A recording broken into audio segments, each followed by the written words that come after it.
Halo guys, apakah kalian mau mulai investasi tapi bingung mulai dari mana? Nggak usah bingung guys, investasi kalian bisa dikelola oleh profesional, caranya mudah, dan tentunya investasi ini legal atau diizinkan oleh pemerintah. Kalian bisa mulai investasi di reksadana. Mengapa begitu?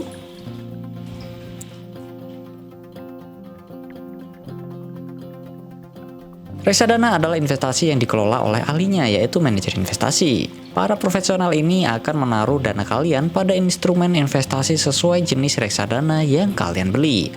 Caranya pun mudah banget, kayak belanja online guys. Kalian tinggal pilih jenis reksadananya, lalu masukkan ke keranjang, kemudian check out reksadananya. Gampang banget kan? Apalagi investasi reksadana nggak harus nunggu uang kalian berjuta-juta dulu kok. Bahkan Rp10.000 pun kalian udah bisa beli reksadana. Lalu ada berapa jenis reksadana yang ada? Secara garis besar ada 3 jenis reksadana, yaitu pasar uang, pendapatan tetap, dan saham. Yuk kita bahas ketiga jenis reksadana ini. Pertama, reksadana pasar uang. Reksadana ini tergolong paling aman dengan imbal hasil yang stabil, tapi imbal hasilnya juga relatif kecil nih guys.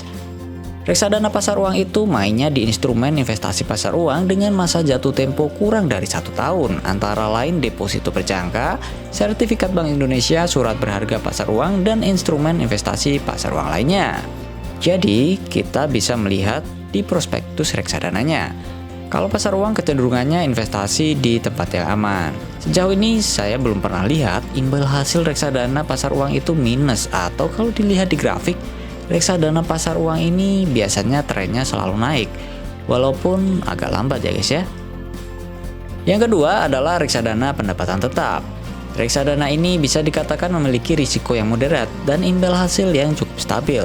Reksadana pendapatan tetap ini berisi sekurang-kurangnya 80% instrumen investasinya pada surat utang atau obligasi.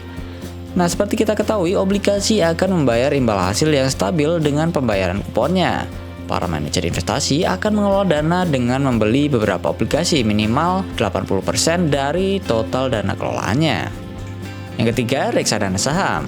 Reksadana ini memiliki risiko yang tinggi karena portofolio reksadana saham ini sekurang-kurangnya 80% pada instrumen investasi saham yang memiliki volatilitas harga yang fluktuatif. Imbal hasilnya bisa paling tinggi atau bisa juga minus jika pasar saham sedang lesu. Jadi reksadana saham ini cocoknya untuk investasi jangka panjang ya teman-teman. Oke, secara garis besar ada 3 jenis reksadana ini, tetapi ada juga jenis reksadana yang merupakan campuran dari instrumen investasi yang dikelolanya, yaitu presentasi obligasi dan saham yang ada di dalamnya. Menurut teman-teman paling cocok investasi reksadana yang mana nih? Tulis di kolom komentar ya. Jika kalian suka video ini, jangan lupa like, subscribe, dan bagikan ke teman-teman kalian. Oh ya, teman-teman bisa ngulik isi portofolio reksadana di prospektus reksadananya. Kita lanjut di video selanjutnya, biar nggak kepanjangan ya guys.